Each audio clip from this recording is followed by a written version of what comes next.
exaltarte sobre todas las cosas porque has sido fiel, Señor, siempre, en todo momento. Gracias por ser nuestro ayudador, nuestro Salvador y Dios, que en todo momento estás con nosotros. Padre, te adoramos, te bendecimos, te exaltamos esta tarde y declaramos en el nombre de Jesús que tu palabra no regresa vacía, sino que será prosperada para lo que fue enviada. En el nombre de Cristo Jesús declaramos, como tu cuerpo de Cristo, que tenemos esa mente gloriosa de Cristo para pensar, hablar y actuar como Cristo aquí en la tierra, porque somos tu cuerpo, Señor, somos tu plenitud.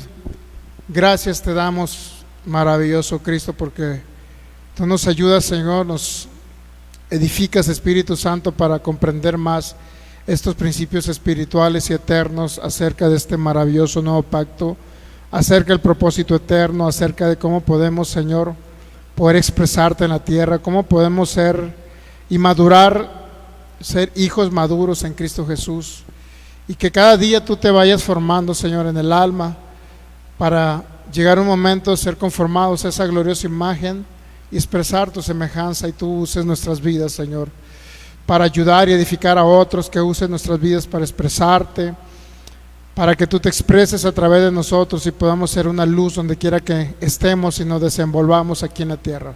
Señor, mientras estemos sobre la tierra, siempre podemos exaltarte, exaltar tu nombre y poder darte a conocer a esta humanidad que te necesita y que está en tinieblas, Señor. Agradecidos por tu amor, por tu verdad, por tu fidelidad, agradecidos por que cada día comprendemos más el propósito eterno que tú hiciste en Cristo Jesús, Padre. Gracias por darnos a entender tu perfecta voluntad. Gracias te damos ahora en el nombre de Cristo Jesús. Creemos que la mente natural, esa que ha sido viciada, Señor, el alma, puede tener una renovación y una transformación para poder aquí en la tierra, Señor, manifestar tu gracia, tu amor, tu naturaleza y tu vida. Esa vida poder impartirla a otros, Señor. Usa nuestras vidas como esos vasos y esos recipientes donde fue depositada esa maravillosa gloria que eres tú, Cristo, en nosotros. Gracias te damos, Señor. Derribamos todo argumento mental que se ha levantado contra el conocimiento tuyo y tu palabra. En el nombre de Cristo Jesús, y llevamos todo pensamiento cautivo a la obediencia tuya, a la obediencia de tu palabra, en el nombre de Cristo Jesús. Amén. Muy bien, pues bendecidos, bienvenidos. Vamos a continuar con la palabra de Dios. Y ya estamos transmitiendo a través de estos medios de comunicación. Se nos fue la transmisora ahora. Estamos transmitiendo a través de Fe por Guadalajara. Si nos puede, Michelle, allá donde esté, que nos pueda apoyar para poder compartir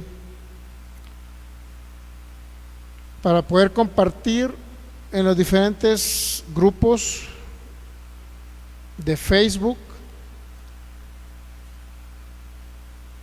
Ok, muy bien, pues bienvenidos todos los que estamos acá reunidos, y bienvenidos cada persona que nos ve a través de estos medios de comunicación o que se va a conectar más al rato. Bienvenidos todos y cada uno de ustedes, cada persona que nos ve de la República Mexicana, cada ciudad, población o estado, cada persona que nos ve en los diferentes países de Sudamérica, Centroamérica, de los Estados Unidos, Norteamérica, y cada persona que nos ve de cualquier ciudad o continente hispana, pues son todos bienvenidos. Les recuerdo igual también que está la página de YouTube, que es Fe por Guadalajara, donde usted puede también poder accesar a la página y poder ser edificado a través de las diversas enseñanzas que hemos dado durante algún tiempo. Muy bien, pues si tenemos la oportunidad de compartir, hagámoslo, porque estamos compartiendo la palabra de Dios, que es Cristo, Cristo maravilloso. Cuando hablamos de Cristo, estamos compartiendo, impartiendo la vida de Cristo a cada persona que está oyendo, porque estoy en una impartición, se está impartiendo una vida cada vez que se oye la semilla de la palabra de Dios. Ok, pues continuamos con la primera carta a los Corintios, capítulo 3. Hoy no hubo pantalla. Versículo 11 al versículo 13, por favor. Primera carta a los Corintios capítulo 3, versículo 11 al 13. Dice la palabra así en el nombre de Cristo Jesús, porque nadie puede poner otro fundamento que el que está puesto, el cual es Jesucristo. Y si sobre este fundamento alguno edificare oro, plata, piedras preciosas, madera, heno, hojarasca, la obra de cada uno será manifiesta, porque el día la declarará, pues por el fuego será revelada. Y la obra de cada uno, cual sea el fuego, la probará. Si permaneciera la obra de alguno que sobreedificó, recibirá una recompensa. Muy bien, pues estamos viendo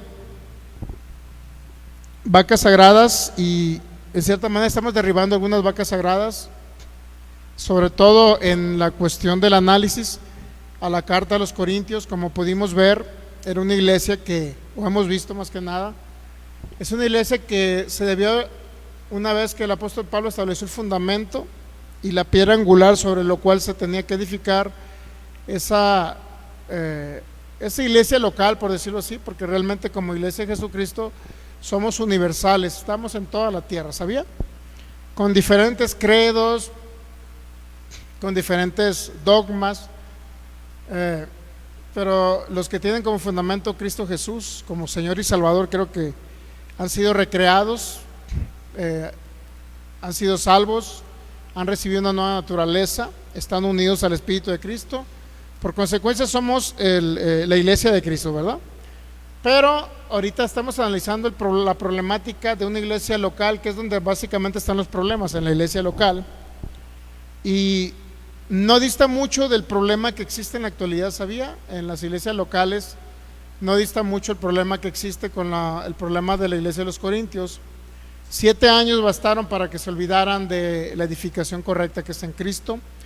Estaban incluyendo otras doctrinas de humanismo griego, filosofía griega, gnóstica, un tipo de gnosticismo, ascetismo, liberalismo, etcétera, y estaban también edificando sobre la ley mosaica los judaizantes. Así es que había una mezcla muy fuerte ahí de, si nos apoyan a prender las lucecitas para que la pantalla se vea un poquito más clara, porque se ve muy oscura, por favor.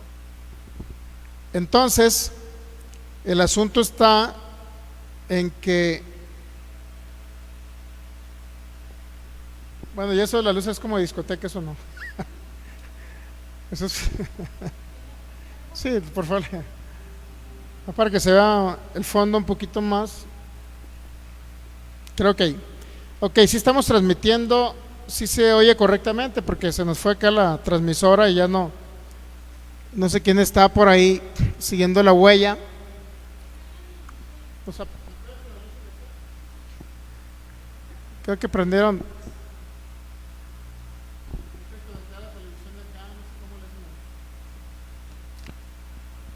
Ok, bueno, muy bien, entonces continuamos. ¿Cuál es el problema entonces en la carta?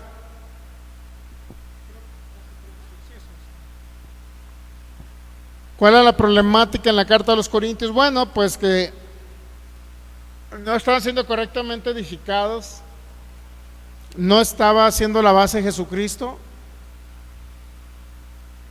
y por último, no estaba siendo la base Jesucristo, y pues eso estaba desviándolos del propósito eterno. Los desvió totalmente a los corintios del propósito eterno en Cristo Jesús. Y la idea esencial era que esa iglesia, por la falta de una correcta edificación, pues era una iglesia inmadura, ¿sabía? Es una iglesia donde prácticamente eran niños y operaban en lo natural más que operar como el ser espiritual que eran, en el espíritu como seres espirituales, pero el alma, no había una transformación en el alma porque no había una edificación correcta. Entonces,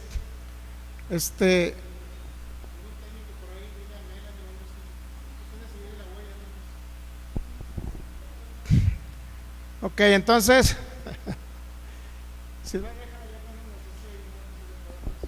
muy bien, pues bienvenidos, Rosalba, que nos está viendo acá de Los Ángeles, y cada persona que se va a ir conectando, pues igual comparta la enseñanza. Entonces, cuando hablamos de los corintios,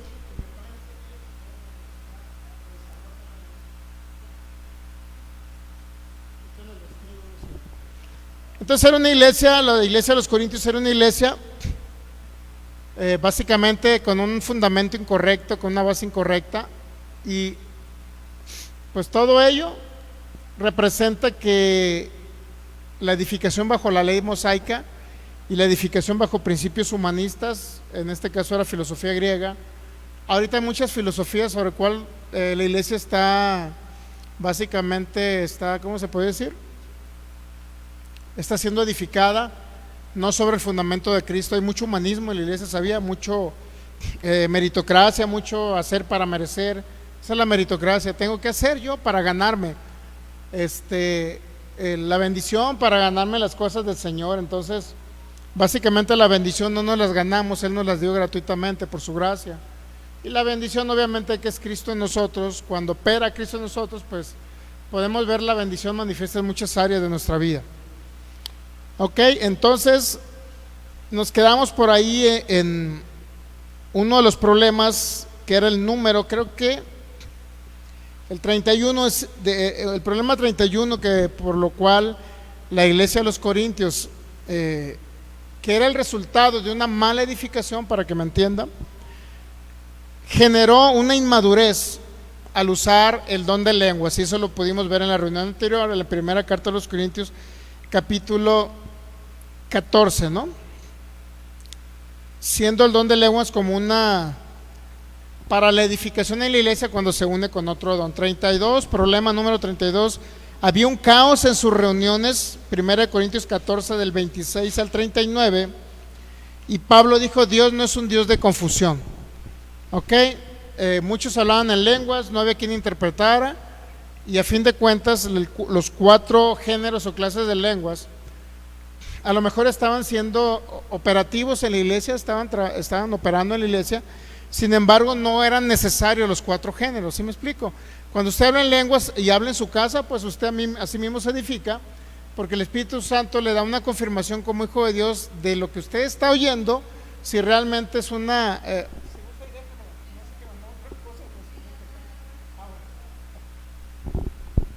entonces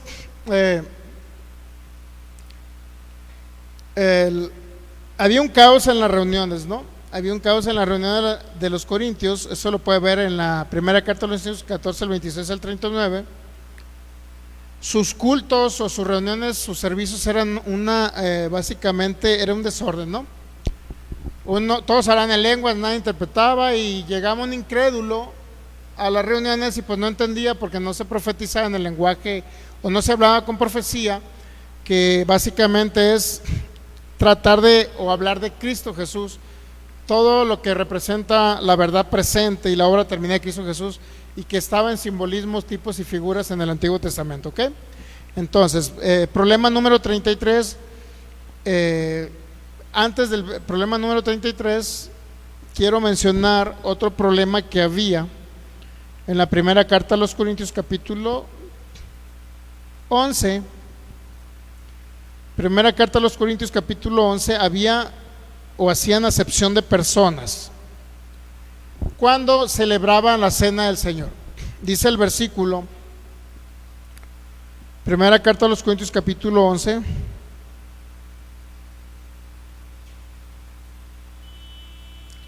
había, aparte de la cena del Señor, había un problema que nos lo menciona la primera carta a los Corintios.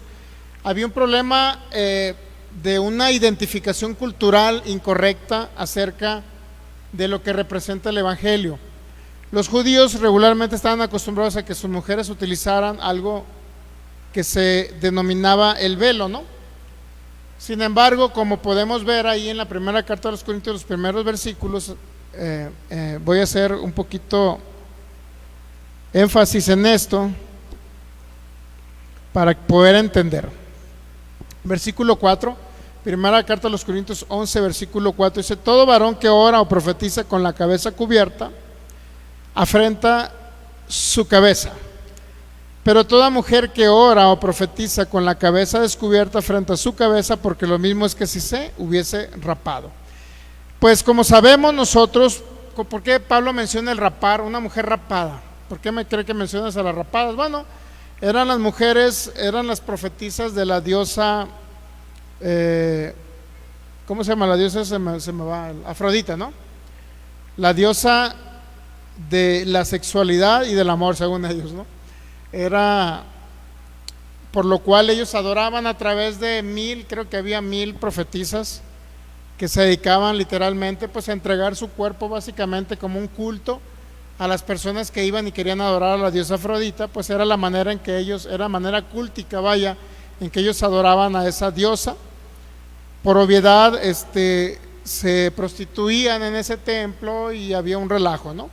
Sin embargo, ahora llegaban a convertirse esas profetisas al Evangelio, a Cristo Jesús, y obviamente que la iglesia que estaba compuesta por judíos y que estaba compuesta por griegos y otros gentiles de ese tipo de provincias donde se estaban convirtiendo estas mujeres al Evangelio, por eso era necesario que al principio cuando llegaban, ¿cuánto tarda en crecer el pelo de una mujer? Pues 1 año, ¿no? Aproximadamente, ¿no? Más o menos, ¿o no?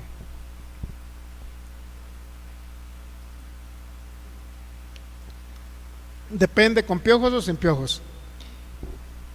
6 meses. 6 meses más o menos dura, ¿no?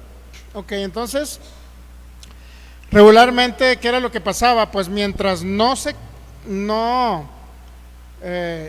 les crecía el pelo, ¿qué cree? Pues tenían que usar velo, porque los hermanitos religiosos judíos convertidos a Cristo pues no iban a aceptar principalmente que la mujer, que ese tipo de mujeres se unieran, vaya, que convivieran con los demás hermanos convertidos, y por obviedad iban a crear cierto recelo en algunos hermanitos o algunas hermanitas, en el sentido de que imagínense que se le va a venir a la mente a una persona que no está edificada en el correcto evangelio, o que tiene 7 años sin ser edificada en Cristo. ¿Qué van a pensar los hermanitos cuando llega una hermanita pelona, sin pelo, a la congregación? ¿Qué van a pensar? En esa época, ¿qué cree que pensaban? Pues es una de la vida galante, hay que invitarla a un café, ¿no? Algo así, a dar la vuelta. O sea, como era una iglesia tan carnal, por eso Pablo dice, oye, mujeres, cúbranse. O sea, no era un problema, era un problema cultural, para que usted me entienda. Ahora, el velo se utilizaba también como una señal de que la mujer tenía un esposo, ¿sí me explico? También se utilizaba en ese sentido.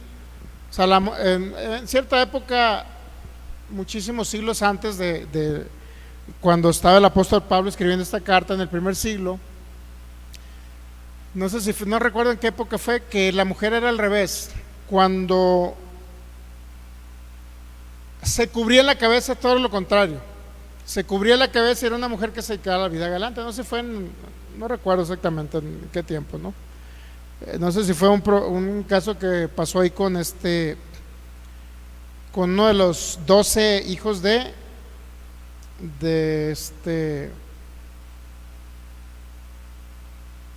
Israel, pues, para que usted me entienda. Y era todo lo contrario, usaban velo y identificaban a una mujer de la vida galante. Ahora en este caso no, eran los corintios griegos que se estaban convirtiendo a Cristo y todavía venían rapados, pues tenían que usar velo, y el velo también se usaba como una señal de que eran casadas, pues para que usted me entienda, en el judaísmo. Por eso dice, versículo 5, toda mujer que ora o profetiza con la cabeza descubierta afrenta su cabeza, es decir, inclusive a su marido, ¿no? Porque lo mismo es que si se hubiese rapado, es decir, como si fuera una persona que fuera llegando de las mujeres profetizas. Porque si la mujer no se cubre, pues ¿qué pasa? Que se corte también el pelo. Es decir, si no se cubre, entonces significa que es una persona que viene de ese tipo de sectas. ¿Sí me explico? Que se corte también el cabello, y si le es vergonzoso a la mujer cortarse el cabello o raparse, pues que se cubra. Era el problema de las mujeres que venían de adoradoras o profetizas de la diosa Afrodita, pues, para que usted me entienda, para poder identificar, bueno, entonces cúbrete la cabeza, y si no, pues rápate, algo así decía el apóstol Pablo, ¿no? Ahora dice el versículo 8, porque el varón no procede de la mujer, sino la mujer del varón, y tampoco el varón fue creado por causa de la mujer, sino la mujer por causa del varón. Si se ha dado cuenta, era un sistema religioso que ya está inmiscuido en la iglesia de los Corintios, ¿no? Y más o menos eso es lo que estaba el apóstol Pablo tratando de desvirtuar, para que usted me entienda, tratando de corregir. Por lo cual la mujer debe tener señal, versículo 10, señal de autoridad sobre su cabeza por causa de los ángeles. Pero en el Señor ni el varón es sin la mujer, ni la mujer sin el varón, porque así como la mujer procede del varón, también el varón nace de la mujer, pero todo procede de Dios. Es decir, nadie es más, ni la mujer es más delante de Dios, ni el varón es más. Juzgad vosotros mismos, ¿es propio que la mujer ore a Dios sin cubrirse la cabeza? La naturaleza misma nos enseña que al varón le es deshonroso dejarse crecer el cabello. En ese tiempo al varón le era deshonroso. Era deshonroso dejarse crecer el cabello, ¿se da cuenta? Lo que significa, los únicos que se dejaban crecer el cabello eran aquellos que pertenecían o dedicaban los votos del nazareo conforme a la ley mosaica, conforme a las costumbres del pueblo de Israel. Son los únicos que se dejaban crecer el pelo, ¿no? Era como un voto especial o específico que ellos dedicaban a servirse al Señor, y se dejaban crecer el cabello, los nazareos. Entonces, aquí por eso dice que la naturaleza misma para ellos, en su cultura, era deshonroso o vergonzoso que el varón. La naturaleza misma nos enseña que el varón le es deshonroso dejarse crecer el pelo. Ok, en la cultura de ellos. Ahora yo le preguntaría, un hermano que llegue con el pelo largo, ¿lo vamos a tener que echar fuera de la congregación y será deshonroso porque llegue con el pelo largo? ¿Qué piensa usted? Es una cuestión cultural, ¿entendemos? La otra vez fuimos, ¿a dónde fuimos? Que vimos corriendo un niño que parecía niña, con el pelo largo, que dijimos, bueno, ya luego nos cuenta la historia. Bueno, así déjalo. Entonces, en este caso, ¿usted cree que alguien que usa el pelo largo le es deshonroso o es muy natural ya? Hay un hermanito por allá del Perú, que conoce pues mucha palabra por ahí de acerca del nuevo pacto, verdad presente y todo. Sin embargo, usa el pelo largo, pero no porque el hecho que tenga el pelo largo significa que es deshonroso, ¿me entiende? O sea, es algo natural, es algo normal porque va de acuerdo a una cultura. Entonces el problema de la carnalidad o de la niñez en que estaba operando los corintios era por la falta de edificación, que había problemas también entre acepción de personas, porque unos usaban velo y otros no usaban velo. ¿Entiende? O sea, era cuestión totalmente cultural. Ahora en la actualidad sabe que hay muchas congregaciones donde a la mujer le imponen para poder orar, porque que no es que es señal de autoridad, aquí se dice que es señal de autoridad. Si una mujer, bueno, era una señal de autoridad en ellos de acuerdo a su cultura judía, ¿estamos entendiendo? Pero no es una señal de autoridad ahorita para una mujer que tiene necesariamente que orar con un velo, ¿cómo le llaman en muchas religiones? Mantellina, en otros lugares le llaman pues velo, así literal. Es un pedazo de tela y de trapo. Si ellos no oran con ese trapo, la mujer no ora con ese trapo, ¿qué cree? Ellos creen que están deshonrando a Dios. Su servidor tenía familia en ese tipo de religión. Mi abuela paterna era de ese tipo de religión. Y de repente nos pusimos a orar una vez y pues estaba sin el velo en la cabeza. Y luego pues inmediatamente corrió asustada y mi velo pues se lo tuvo que poner para poder orar. ¿Qué no ve que aquí dice según que es deshonroso orar con la cabeza descubierta? Pero era meramente cultico, era cultural, pues, perdón, no es cultural.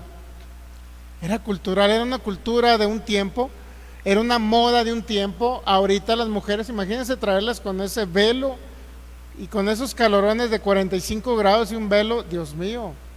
¿Y qué cree? Pues yo tengo mucha familia en ese tipo. Ahora, ¿esos hermanos dejan de ser salvos? No, porque tienen el centro a Jesucristo como Señor y Salvador, siguen siendo salvos.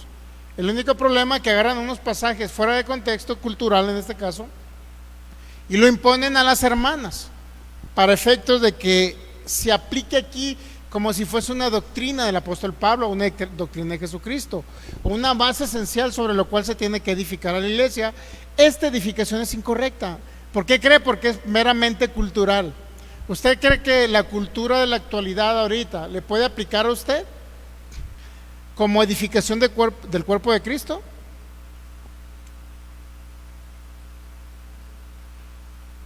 Por ejemplo, hay congregaciones donde el pastor es un motociclista, usa el pelo largo de rastas, o ¿cómo se llama esa cosa?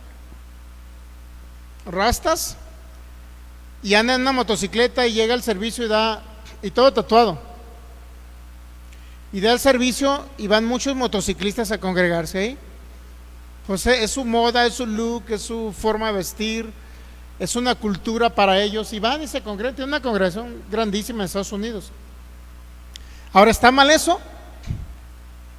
Yo le preguntaría, ¿está mal? Para ellos no está mal, pero ¿qué pasaría si llegara un montón de motociclistas todos greñudos así tatuados aquí? A lo mejor los veríamos raros, pero no está mal. ¿Entendemos? O sea, puede haber muchas formas de vestir durante la historia. En ese tipo de lugares donde usan el velo, también se prohíbe que las mujeres usen pantalón, ¿sabía? Porque se basan en Deuteronomio capítulo, creo que 22, versículo 5, donde dice que la mujer no use traje de hombre, ni el hombre use traje de la mujer. Ahora, en aquella época, en el Antiguo Testamento, eso representaba que el pueblo de Israel estaba en guerra con otros pueblos. Y cuando habla de que la mujer no use traje de hombre, ni el hombre traje de la mujer, se refiere literal que la mujer no tome el lugar del hombre en la guerra, porque la manera en que usaban el traje de guerra era básicamente una túnica que se recogía, pues, o sea, era larga, pero a la hora se volvía como un tipo short. Imagínense una mujer en aquella época andar enseñando piernas, Dios mío. En el contexto judío, pues era muy fuerte. Pero ahorita, ¿cuántos saben que mucha mujer puede usar una falda y no se ve mal? Pero en aquella época se veía mal, porque usaban un vestido largo. La diferencia entre el vestido de la mujer y del hombre era que ambos eran largos, pero cuando iban a la guerra se recogía. Usted puede ver un soldado de aquella época, cómo se recogía y se convertía prácticamente en un short para ir a la guerra.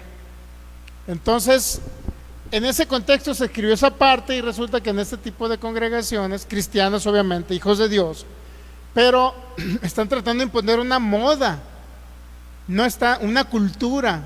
Imagínense que pasó en este caso estamos hablando miles de años, ¿no? Cientos de años, muchísimos años atrás. Estamos hablando de 1400, 1500 años antes de Cristo. Vamos a empezar. Más 2000 años que llevamos ahora, 2500 años, 2000, 3500 años prácticamente. Lo que se estableció en una cultura, ahora tratan y lo malinterpretan, y resulta que la mujer que tiene que usar falda y no use pantalón. Son modas que van surgiendo durante el tiempo, pero nunca será la base esencial sobre la cual tiene que ser edificada la iglesia. Y sabía que para ellos es tan importante edificar al cuerpo de Cristo, sobre todo a las mujeres, para que, no sé si para que entren en cintura, para que se alineen con el pastor, en el sentido de que siempre las esté presionando bajo la autoridad del pastor. Mandan mensajes subliminales, y al fin de cuentas, ¿qué hace la hermana? ¿Qué cree que hace la hermana? Que se congrega en esos lugares, termina poniéndose falda. Yo le llevaba una vez la contabilidad a una hermana que se congregaba en ese tipo de congregaciones, pues iba con su faldota, ¿no? Largota, sin pintarse, el pelo suelto. Pero ¿qué cree? Ella tenía un grupo de decanes que prestaban un servicio para la marca una marca de cerveza allá en Sinaloa, pues. Entonces lo contrataban para los eventos. Ya ve que cuando hay eventos, para promover algún producto, pues ahí andan de decanes atendiendo a los clientes. Pues ella tenía una agencia de decanes, ¿y qué cree? Pues cuando andaba en la agencia de decanes andaba como las edecanes, pero cuando iba a la congregación religiosa, pues iba unas faldotas y sin pintarse. Se ha dado cuenta que influye hasta psicológicamente ese tipo de doctrinas y hacen mucho énfasis. La mujer no use pantalón, la mujer no se pinte, la mujer déjese el pelo largo, la mujer use velo, imagínense. Entonces ese problema cultural, por ser niños, el apóstol Pablo dice que eran niños en Cristo. Por obviedad habla como un carnal niño en Cristo, alguien que está operando en la carne y no está operando en lo que es el espíritu, no está operando en la ley del espíritu de Cristo, es decir, que sea Cristo o la naturaleza de Cristo expresándose a través de él. Pues nunca va a suceder que Cristo se exprese a través de nosotros cuando nosotros estamos siendo edificados en una corriente humanista, en una doctrina humanista que no tiene nada que ver con el evangelio. ¿Estamos entendiendo? Entonces este problema ya existía en la iglesia primitiva. Sigue diciendo el apóstol Pablo, versículo 15: por lo contrario, a la mujer dejarse crecer el cabello, ¿qué dice? Le es honroso, culturalmente hablando, porque en lugar del velo, ¿qué es? ¿Les dado qué? El cabello. ¿Estamos de acuerdo? Lo que quiere decir que el cabello sustituye al velo. ¿Por qué? Porque las hermanas profetizas de la diosa Afrodita les crecía el pelo, pues ya no usen el velo. Llegan pelonas, usen velo, para que los hermanitos no entren o no anden en ese tipo de cuestiones, pues de otro tipo de pensamientos hacia ellas. Y al crecerles el pelo, pues quítense el velo. Pero ¿qué cree que pasa en las congregaciones actuales de ese tipo que se usan o exigen el velo en la mujer? Trae el pelo largo y aparte trae el velo. Digo, yo tengo muchas tías así, muchas. Prácticamente toda mi familia de parte de mi papá son cristianos de ese tipo de denominación. Imagínense, se me ocurrió un pastor acá de la ciudad de Culiacán, Sinaloa. Cuando estábamos en la radio, se llaman las Buenas Nuevas se llaman en la radio. Estuvimos como un año ahí dando enseñanza en la radio. Uní a otros pastores, agarramos un horario, etcétera. No pagamos nada. Y este pastor pues era uno de los líderes ahí de la radio, convivimos con él y todo, pero ¿qué cree? Él una vez me dijo, yo a las mujeres pues no les exijo que usen el velo, sino hasta que entiendan realmente lo que portan, es decir, que amen a Cristo y que se enamoren de Cristo, y hasta entonces pues que use velo, pero no se los exijo. Sin embargo, la mayoría de su congregación, ¿qué cree? Bueno, sí había personas con pantalón, porque no era un pastor así como exigente en ese sentido, aunque era religioso, pero no era estricto, pues. Sin embargo, la mayoría de su congregación o de la denominación de él pertenece, aunque él no era tan estricto, usaban falda larga, velo y toda la cosa. Lamentablemente, pues se murió este año. Este pastor vi que falleció este año. Entonces, bueno, seguimos un poquito leyendo para entender. En el versículo 16, con todo esto, dice el apóstol Pablo, con todo lo que yo les hablé del velo, de las costumbres, de la cultura, de que el hombre es vergonzoso dejarse crecer el pelo, que a la mujer le es honroso dejarse crecer el pelo, con todo esto, si alguno quiere ser peleonero o contencioso, nosotros no tenemos tal costumbre ni las iglesias de Dios. En otras palabras, no hay una costumbre de contender por cuestiones culturales. En otras palabras, si algún día llega una hermanita aquí con el velo y el pelo largo y todo lo que usted quiera, no, ni siquiera le vamos a decir, hermana, quítese el velo, no le vamos a decir, ¿sabía? Porque no tiene caso andar contendiendo con personas por cuestiones culturales. Además, ni por cuestiones de doctrina, ¿sabes? No debíamos ni siquiera contender. Ahora sí que nosotros damos la palabra, cada quien la toma, se edifica a sí mismo a través del mensaje de Jesucristo, pero pues cada quien decide no usar pantalón, falda larga, pelo largo, no pintarse, no usar este perfume ni desodorante. Bueno, así cada quien, ¿me entiende?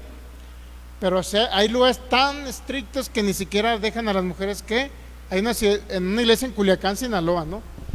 De los hermanos Bello, así apellidan, ¿no? No exactamente porque son tan bellos, pero se apellidan Bello.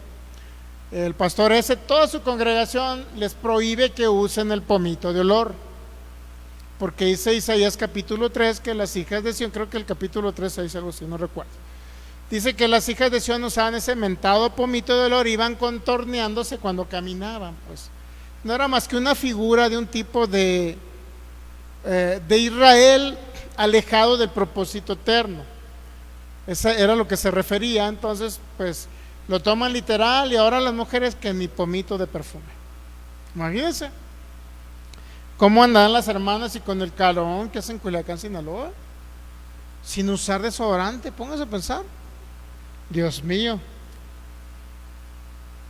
Bueno, son casos que suceden, y lo decimos porque ya estaba sucediendo en los Corintios, y es una iglesia local de los Corintios que está operando bajo ese sistema de edificación incorrecta, y tenemos que corregirlo. Y en la actualidad, ¿qué cree? Pues cualquier semejanza con la realidad es mera coincidencia. No, se sigue dando lo mismo, se sigue manifestando lo mismo, ¿y qué cree? Se sigue básicamente manifestando lo mismo en la actualidad que se manifestó en la iglesia a los Corintios. Son demasiado fijados. Cuando una mujer llega por primera vez convertida ahí, cuando va con pantalón lo miran de abajo para arriba, o sea, bien fijados son, bien fijados. Entonces Pablo dice, nosotros no tenemos tal costumbre ni las iglesias de Dios. O sea, realmente la iglesia de Cristo, la iglesia de Dios no debe tener ese tipo de costumbres. Son costumbres, es cultura, para que usted me entienda, ¿ok? Ahora ya empieza el problema ahora de la cena del Señor, otro problema que había en la carta a los Corintios. No estaban valorando al cuerpo de Cristo. Era otro problema que surgió también en la iglesia primitiva, y todo por la incorrecta edificación. Nuevamente lo vuelvo a insistir. Si más adelante dice en el versículo 23, y luego nos vamos a regresar al versículo 17, porque yo recibí del Señor lo que también nos ha enseñado, que el Señor Jesús, la noche que fue entregado, tomó pan, y habiendo dado gracia, lo partió y dijo, tomad y comed, esto es mi cuerpo que por vosotros es partido, haced esto en memoria de mí. Asimismo tomó también la copa después de haber cenado, diciendo, esta copa es el nuevo pacto en mi sangre, haced esto todas las veces que la bebieres. Y nuevamente dice, ¿cómo? En memoria de mí, ¿ok? Ahora, ¿en la actualidad se puede celebrar la cena del Señor? Bueno, sí, siempre y cuando entendamos que realmente el pan ahorita en la actualidad ya no es el cuerpo del Señor. ¿Captamos? Ahora, ¿quién es el cuerpo del Señor? El cuerpo espiritual. La iglesia, nosotros, el cuerpo, todos los que conformamos, todos los hijos de Dios que estamos en Cristo Jesús. Ahora es el cuerpo, ¿ok? Entonces, si celebramos la cena del Señor como un tipo de acto de fe, por decirlo así, para en cierta manera hacer memoria, recordar. Y como lo hacemos en cada reunión, cuando hablamos de la obra terminada de Cristo en la cruz, siempre recordamos todo lo que Él hizo, ¿ok? Entonces ahora ya no es el pan, el cuerpo de Cristo, sino ahora es la iglesia. Ahora, realmente, ¿quién es el pan? El pan es mismo Cristo, el que nosotros nos estamos alimentando todos los días, ¿ok? Es el pan de vida, Él, según Juan capítulo 6, es el pan de vida que comemos los hijos. Por eso dice, el que coma mi carne y beba mi sangre, ¿qué dijo? Tiene vida eterna. Pero no estamos hablando de transubstanciación, porque no creemos que en el pedacito de harina, ni el juguito o el vino tinto o el jugo de uva, no creemos que sea literal la sangre y el cuerpo de Cristo. ¿Por qué no creemos eso? Porque ya tenemos un cuerpo de Cristo que es la iglesia, ¿entendemos? Y el pan de vida que comemos es Cristo, ¿ok? Cuando entendemos que comemos el pan y tomamos la sangre, entendemos los elementos que componen a Cristo Jesús, y que por lo cual nos podemos alimentar todos los días. Por eso él dice el que come. Mire, vamos a ver para que entienda un poquito. Para que entienda, es Juan capítulo 6, por favor. Vamos a ver en el libro de Juan capítulo 6.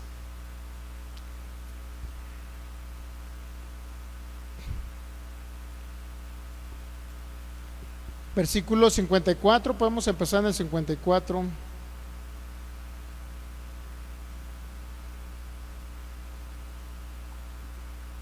¿Qué dijo Cristo Jesús?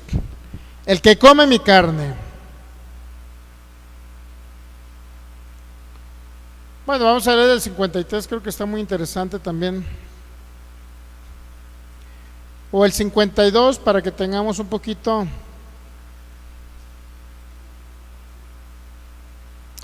Desde el 48, pues, para que sea más contextual. De una vez vamos a Génesis y leamos toda la Biblia esta noche. Ok, muy bien. Juan 6:48. Juan capítulo 6, versículo 48. ¿Ya? Ok, pues seguimos saludando al hermano Raúl de acá de Hermosillo, Sonora. Un fuerte abrazo para usted. A Dianita Gastelum de allá de Tangamandapio de los... ¿Cómo se llama? ¿Cómo? Gilotlán. A Dianita que nos ve de allá. Y pues a cada persona que esté conectada también los saludamos y un abrazo para cada uno de ustedes. Si tuviese oportunidad de compartir la palabra de Dios, pues compártala. Creo que va a ser para que sea bendición a otras personas, ¿ok? Muy bien. Entonces, versículo 48. Yo soy el pan de vida. Imagínese, yo soy el pan de vida. ¿Usted cree que un simple símbolo de un pedacito de harina actual pueda sustituir a Cristo? ¿O puede ser solamente un símbolo? Nada puede sustituir al Hijo de Dios. Nada lo puede sustituir. Lo cual significa que lo demás solamente es simbólico para representar algo que sucedió en la cruz. ¿Ok? Algo que sucedió de lo que nosotros tenemos que alimentarnos todos los días, que es la palabra de vida. ¿Quién es? Cristo es el pan de vida. Por eso dice Él, yo soy el pan de vida. ¿Ok? Versículo 49, vuestros padres comieron el maná en el desierto, ¿y qué pasó? Murieron. Este es el pan que desciende del cielo, el verdadero pan que descendió. Usted sabe que el maná cayó del cielo, ¿ahora sí lo recuerda? ¿O no? Por eso dice, este es el pan que desciende del cielo para que el que de él come, ¿qué va a pasar? No muera, jamás. ¿Por qué no vamos a morir? Porque se nos impartió la vida del Hijo, la vida de Cristo. Ahora ya no es nuestra vida, es la vida de Él en nosotros. Por eso, ¿qué cree? Vamos a trascender la eternidad. Mientras estemos sobre la tierra, pues estaremos temporalmente aquí, algunos 100, 110, 120 años, yo creo 120 años. Estaremos aquí en la tierra y otros menos años, pero ¿qué cree? Esto solamente es temporal. ¿Me entiende? Todo lo que podemos palpar, tocar, sentir, ver, no es más que algo temporario, algo temporal que va a pasar en un tiempo. Van a venir otras nuevas generaciones. ¿Y qué cree? Nosotros siempre ahorita estamos en Cristo y luego vamos a estar con Cristo por la eternidad. Póngase si no es maravilloso.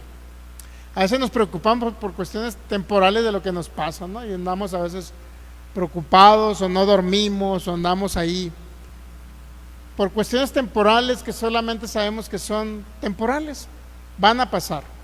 Entonces, pero lo que nunca va a pasar y que es eterno es Cristo en nosotros. Eso nunca va a pasar, la vida eterna que nos dio. Y vamos a estar con Él toda una eternidad. Eso es maravilloso. ¿Okay? Entonces, este es el pan que desciende del cielo para que para que el que de él come no muera. O sea, ya no hay una muerte espiritual para nosotros, para que me entienda. Versículo 51, yo soy el pan vivo que descendió del cielo. Si alguno comiere de este pan, ¿vivirá para qué? ¿Usted cree que al comerse un pedacito de harina va a vivir usted para siempre por comerse un pedacito de harina? Pero ¿sabía que hay una religión que cree eso? Que al comer el pedacito de harina, ¿y qué cree? Cuando te lo prohíben que te lo comas, que sí sabe que existe eso, ¿no? ¿Cómo le llaman a eso? Dígalo usted. Excomunión. Significa ya no tienes comunión con el pan de vida que es Cristo. Pero ¿qué creen? No ocupamos comernos un pedazo de galleta para tener una común unión, porque comunión significa una común unión con Él. Entonces, si nos remitimos a primera carta a los Corintios 6:17, dice que el que se une al Señor se hace un solo espíritu, y ahí empieza la común unión con Cristo que habita en nosotros, ha hecho habitación permanente en nosotros. ¿Ok? Entonces, Él ha hecho habitación permanente en nosotros, no se va a salir. Entonces, por eso le pregunto, ¿usted cree que al comerse un pedacito de harina ya entra Cristo? Y si se lo deja de comer por 15 días, un mes, salió Cristo y ya no va a regresar. Ese tipo de religiones, obviamente para controlar, porque necesita que la gente esté yendo cada cierto tiempo, y controlarlos con eso. Si no te comes este panecito o te lo dejo de dar, ¿qué crees? Perdiste tu salvación, ya no vas a estar con Dios. No han entendido el ámbito espiritual y todo lo ven de manera natural. ¿Ok? Yo soy el pan vivo que descendió del cielo. Si alguno comiera este pan, ¿ahora en qué sentido comemos en este tiempo ese pan? Pues es el alimento espiritual que recibimos continuamente por la palabra de Dios, y que se nos hable del correcto evangelio, que es basado en Cristo, en esta verdad presente y en todo lo que Él culminó en ese sacrificio del Calvario. ¿Ok? Yo soy el pan vivo que descendió del cielo. Si alguno comiere de este pan, vivirá para siempre. Y el pan que yo daré, ¿qué dice? Es mi sacrificio. ¿Sabe qué eso significa? Mi carne. No significa que la carne, o sea, ¿sabía que una parte de ciertos grupos del judaísmo creían que los creyentes del primer siglo eran caníbales porque Jesús dijo que tenían que comer su carne? Pero cuando habla de carne está hablando del alimento espiritual, que es Él en sí. Entonces el pan que yo daré es mi carne. ¿Qué significa? Su cuerpo entregado en esa cruz, lo cual yo daré por la vida de ¿quién? Ese sacrificio fue por la vida del mundo. Por eso no hay ningún pedazo de harina que represente la carne o el cuerpo de Jesucristo. Lo único que ahorita es el cuerpo de Cristo es la iglesia. Ese es el cuerpo de Cristo. Pero en aquella época el cuerpo que se tenía que entregar es el cuerpo físico del Señor. Versículo 52. Entonces los judíos contendían entre sí diciendo: ¿cómo puede este darnos a comer qué? ¿Su qué? ¿Se ha dado cuenta cómo pensaba un judío en esa época? De manera natural, en la carne, en los sentidos naturales, porque no entendían qué, lo espiritual, porque no eran nacidos de nuevo. ¿Ok? ¿Cómo puede darnos de comer su carne? Jesús le dijo, 53, de cierto os digo, que si no comen la carne del Hijo del Hombre, ahora nuevamente insisto, y bebe su sangre, no tienen vida en vosotros. ¿Cómo surgió la vida del Hijo en nosotros? Porque creímos y comimos cuando alguien nos dijo, Jesús nació, el Hijo de Dios vino a la tierra, se manifestó en carne, pagó el precio en una cruz, derramó su sangre. No nada más te perdonó el pecado, sino ahora te quitó el pecado, la naturaleza de pecado, y te impartió su vida, te unió a Él y te hizo una nueva creación en el Espíritu. Nos impartió literalmente su vida, ¿sabía? Entonces comer la carne del Hijo es un entendimiento que ahora tenemos nosotros como hijos, ¿ok? De lo que Cristo consumó en la cruz del Calvario. Entonces, si usted come la carne del Hijo del Hombre y bebe su sangre, entonces tiene vida eterna en usted. No porque come o deja de comer un panecito va a dejar de tener o va a tener vida eterna.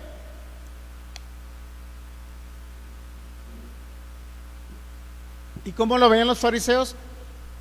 ¿Cómo nos va a comer su carne? ¿Se da cuenta? En el ámbito natural. Versículo 55. Porque mi carne es verdadera comida y mi sangre es verdadera bebida. El que come mi carne, el 56, y bebe mi sangre, en mí permanece. ¿Y qué va a pasar? Y yo en él. Usted ya se alimentó de la carne que le proveyó vida, del conocimiento pues del cuerpo y la sangre de Cristo. ¿Ya se alimentó de eso? Bueno, ya se le proveyó la vida eterna. ¿Entiende? Entonces usted ya permanece en él, es permanente en él. O sea, no está temporal, está permanente en él. ¿Se ha dado cuenta? En mí permanece, ¿y qué cree? Y yo en él. O sea, Cristo ya permanece en nosotros. Hay una permanencia en él. O sea, permanentemente está habitando en nosotros. ¿Se ha dado cuenta? ¿Por qué? Porque comimos del conocimiento de la vida, que es la vida del Hijo, que se dio en propiciación por nuestros pecados. Versículo 57. Como me envió el Padre viviente, y yo vi, como me envió el Padre viviente, y yo vivo por el Padre, así mismo el que me come, él también vivirá. ¿Cómo? Por mí. Nosotros comimos ese pan, ese entendimiento. Cristo vino a habitar en nosotros. Hubo una común unión con él, nosotros en él y él en nosotros. Y luego dice el 58: este es el pan que descendió del cielo, no como vuestros padres comieron el maná y murieron. El que come de este pan vivirá ¿cuánto? Eternamente. Por eso somos hijos, somos seres eternos, ¿sabía? Y luego dice el 59: estas cosas dijo en la sinagoga enseñando en Capernaum. Imagínense una sinagoga de judíos. Y esa palabra se le hizo dura a los judíos, a sus discípulos. En el 50, en el 60 dice: al oírlas muchos de sus discípulos dijeron, dura es esta palabra, ¿quién la puede oír?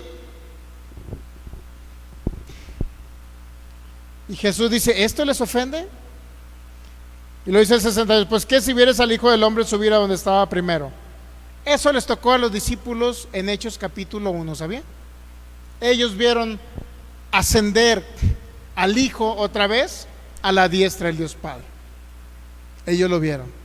Entonces, todo esto que habló el Señor acerca del pan, de la sangre, no era más que nosotros entendiéramos que una vez que comimos de Él, que lo recibimos en nuestro corazón y en nuestra vida, Él vino a ser el Hijo viviente en nosotros, Cristo en nosotros.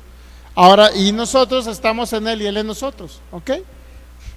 Eso lo podrá deshacer si usted deja de tener lo que le llaman comunión, es decir, comerse un pedacito de pan y un jugo de uva. ¿Podrá deshacer esa comunión? No, mi hermano, no lo puedes hacer, ¿ok? Entonces, regresando a que nos quedamos en qué, primera carta a los Corintios, ¿no? Capítulo 11.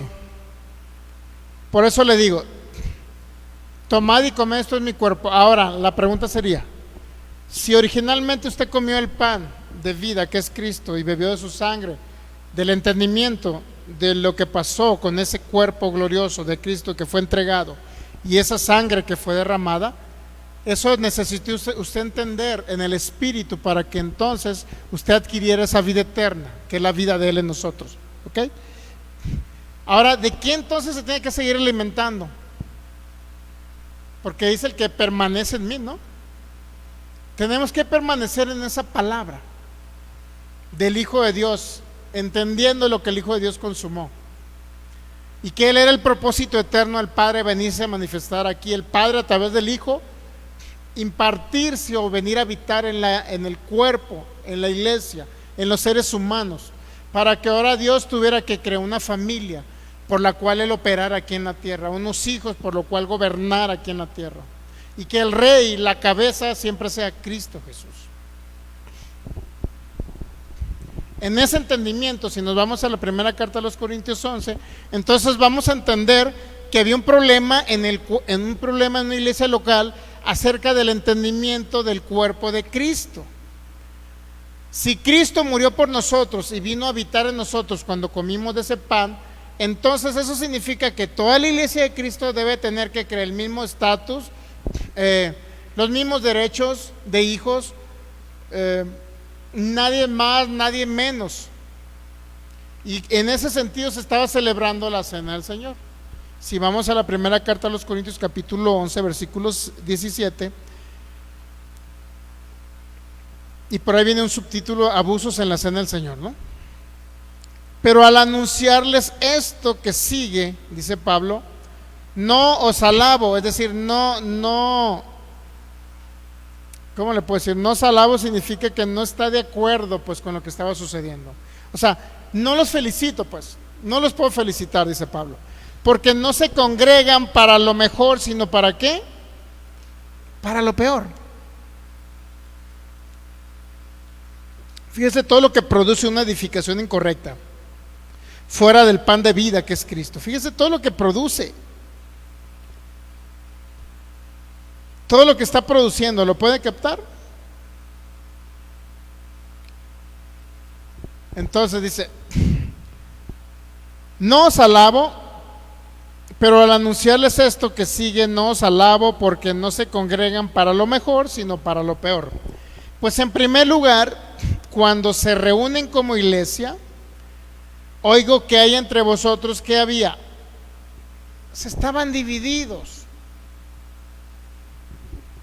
El pobre no se juntaba con el rico. Pues en primer lugar, cuando se reúnen, dice el 18, como iglesia, oigo que hay entre vosotros divisiones, y en parte lo creo. ¿Qué significa que oigo que hay divisiones? Bueno, después de 7 años que se fundó la iglesia, en el año 50, imagínense 7 años después, dice oigo, significa que había personas que le pasaban el reporte al apóstol Pablo. Muy rapidito, porque ya me quedan 5 minutos nada más. Pues en primer lugar, cuando se reúnen como iglesia, oigo que hay entre vosotros divisiones, y en parte lo creo, porque es preciso que entre vosotros haya disensiones, para que se hagan manifiestos entre vosotros los que son aprobados.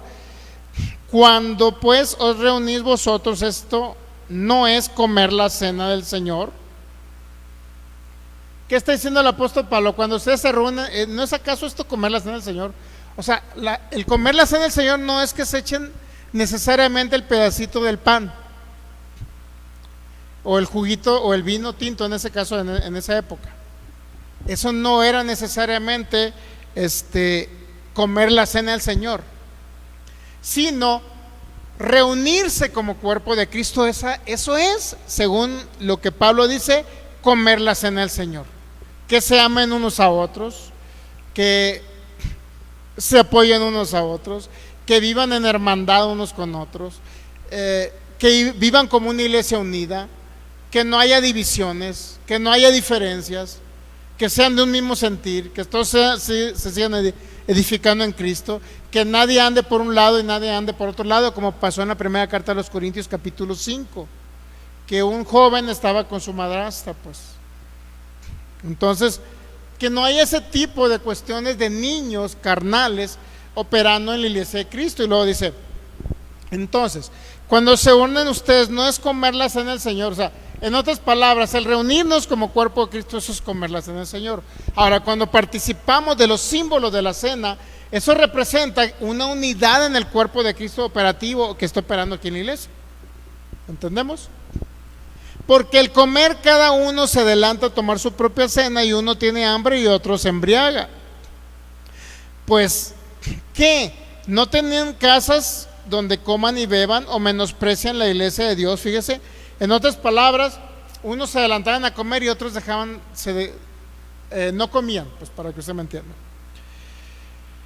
Pues que no tienen casas donde coman y beban, o menosprecian la iglesia de Cristo y avergonzáis a los que no tienen nada. ¿Qué os diré? ¿Os alabaré? Esto no os alabo. En otras palabras, está diciendo el apóstol Pablo, si se van a reunir para tener una común unión como iglesia y cuerpo de Cristo, entonces no menosprecien unos a otros. ¿Entendemos? Y si van a utilizar los elementos de la cena que utilizaban los corintios, sean griegos, sean judíos, pues que sea es principalmente para qué, para entender ahora que hay un cuerpo espiritual y que debe manifestar la naturaleza divina, que debe manifestar a Cristo en la tierra, y que debemos estar unidos, no debemos estar desunidos cada quien por su lado. ¿Sabía? Eso es lo que estaba sucediendo en el cuerpo de Cristo. Y por eso nos edifica, cuando entendemos estos principios, nos edifica que si tenemos una correcta edificación que solamente es en Cristo, en todo lo que Él pagó por nosotros, todo lo que Él representa, todos los atributos de Él manifestándose a través de la iglesia, créalo entonces que en esa común unión que tenemos como Él, como cuerpo, vamos a trabajar coordinadamente unidos a la cabeza, que es Cristo, quien dirige a la iglesia. Por eso hay la importancia de otro problema más. Primero, problemas de cuestiones culturales que vimos en primera carta de los Corintios 11, y el segundo, otro problema más, que era que había un total abusos cuando celebraban la cena del Señor. Pero como ¿qué es lo que traía la cena del Señor en esa época? ¿Qué era lo que traían ellos? Comunión con el cuerpo. Que el cuerpo esté unido, aparte que usted esté unido como cuerpo de Cristo, estamos unidos a la cabeza, pero que nosotros estemos unidos como cuerpo. Que no haya diferencias. Unos comían, se adelantaban, otros se emborrachaban en la cena del Señor. Unos no tenían que comer y los otros, que creen, no compartían con los que no tenían que comer. Por eso es ahí la idea de salir de estos preceptos de edificación, y que realmente se edifiquemos en Cristo para salir de ser niños en Cristo y poder operar como niños espirituales maduros, y así poder avanzar el reino aquí en la tierra. Muy bien, pues concluimos con la enseñanza. Si tiene oportunidad de póngase de pie. Padre, te damos gracias en esta gloriosa y maravillosa noche, que nos das oportunidad de poder entender acerca de todo lo que estaba pasando, Señor, por una incorrecta y mala edificación. Gracias, Señor, porque nos das a entender que tenemos que ser un cuerpo unido, estar siempre unidos unos con otros, y no nada más como iglesia local, sino unidos al cuerpo de Cristo de manera en toda la tierra, Señor.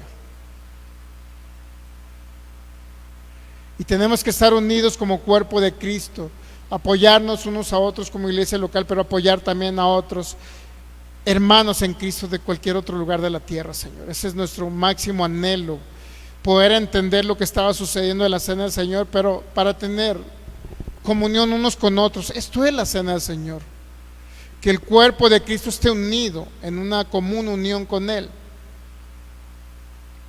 en una común unión entre sí, coordinados unos con otros, y poder apoyarnos unos a otros, Señor. Ese es nuestro máximo anhelo, quitar esa niñez, Señor, esa inmadurez.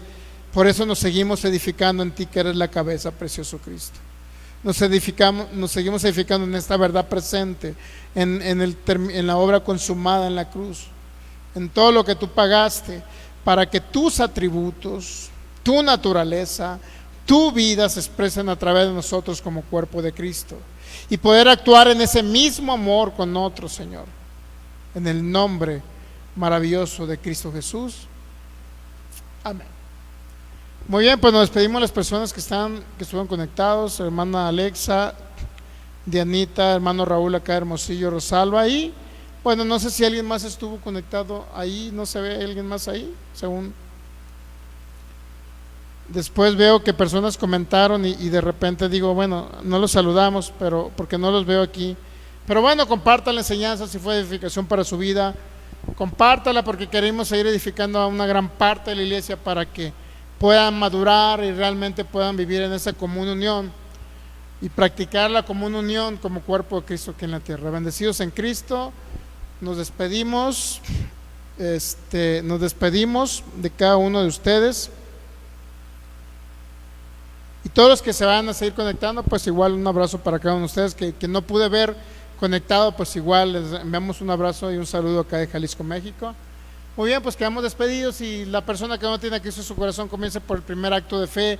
Dígale al Señor que tú eres mi Señor, mi Salvador, mi Dios, y creo que puedes habitar en mi corazón, puedes habitar en mi vida, Cristo maravilloso, Rey, Señor y Dios. Gracias te damos, Señor. Saludamos al pastor Federico. Llegué tarde, dice, bueno, ahí la ve de manera diferida. Y saludos a su congregación, a su familia y a todos los hermanos allá de Portland, Oregon. Y bueno, nos despedimos de cada uno de ustedes. Sean sanos en Cristo Jesús y reciban el poder sanador del Espíritu de Dios en Cristo Jesús. Amén. Gracia, paz a cada uno de ustedes. Listo, nos despedimos, cerramos.